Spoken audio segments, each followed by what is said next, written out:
Hello everyone, இந்த வீடியோல clip board use பண்ணி எப்படி மல்டிபிள் டெக்ஸ்ட் காப்பி பண்ண பிறகு சேம் டைம்ல எல்லாத்தையும் எப்படி ட்ரேஸ் பண்றதுங்க பத்தி சொல்லி தர போறேன். யூஸ்வலா வந்து பாத்தீங்கன்னா மைக்ரோசாஃப்ட் வேர்ட்ல இந்த கார்னர்ல கிளிப் போர்டுன்னு ஒரு ஆப்ஷன் இருக்கும். நீங்க காப்பி பண்ற டெக்ஸ்ட் எல்லாமே ஆட்டோமேட்டிக்கா இந்த இடத்துல சேவ் ஆயிட்டு வரும். ஃபார் எக்ஸாம்பிள் இப்போ நான் பாருங்களேன், இதை நான் கிளிக் பண்றேன். கிளிக் பண்ண பிறகு இங்க நான் வேரியபிள்ஸ்ங்கிற ஒரு இது காப்பி பண்றேன். அடுத்து ஃபார் லூப் அப்படிங்கறது காப்பி பண்றேன். அடுத்து வைல் லூப்.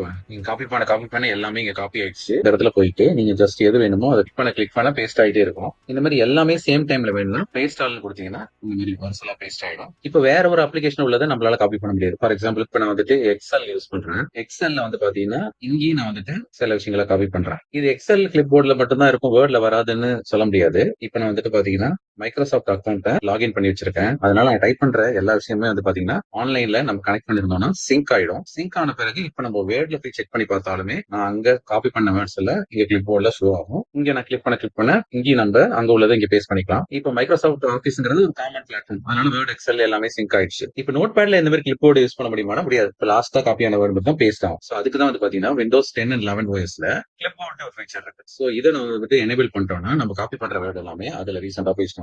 ஸோ இதை ஓப்பன் பண்றதுக்கு விண்டோஸ் பிளஸ் வி இதை ஷார்ட்கட் கீயை பிரஸ் பண்ணீங்கன்னா இதுக்கு முன்னாடி நீங்க காப்பி பண்ண வேர்ட்ஸ் எல்லாம் இங்க டிஸ்பிளே ஆகும். எது வேணுமோ அதை நம்ம கிளிக் பண்ணிக்கலாம். இதுல நீங்க பின்னும் பண்ணி வச்சுக்கலாம். சப்போஸ் நீங்க கிளியர் ஆல் கொடுத்துட்டீங்கன்னா எல்லாமே டெலிட் ஆயிடும். உங்களுக்கு ரிப்பீட்டடா ஒரு வேர்டு அடிக்கடி யூஸ் பண்ணுவீங்கன்னா அதை நீங்க அந்த மாதிரி பின் பண்ணி வச்சுக்கலாம். நீங்க கிளியர் ஆல் கொடுத்தாலும் அந்த வேர்டு மட்டும் பின்ல இருக்கும். ஸோ இதை நீங்க எப்போ தேவையோ அதை வந்து யூஸ் பண்ணிக்கலாம். ஓகேவா? இது வந்து டிஃபால்ட்டா இந்த செட்டிங் வந்துட்டு டிசேபிள் இருக்கும் விண்டோஸ்ல. அதை போயிட்டு நம்ம எனேபிள் பண்ணோம். அதுக்கு வந்துட்டு நம்ம இந்த மாதிரி சர்ச்ல கிளிப் போர்ட் அப்படின்னு டைப் பண்ணுங்க. இந்த இடத்துல கிளிப் போர்ட் செட்டிங்ஸ்னு வருதா, அதை வந்து ஓபன் பண்ணுங்க.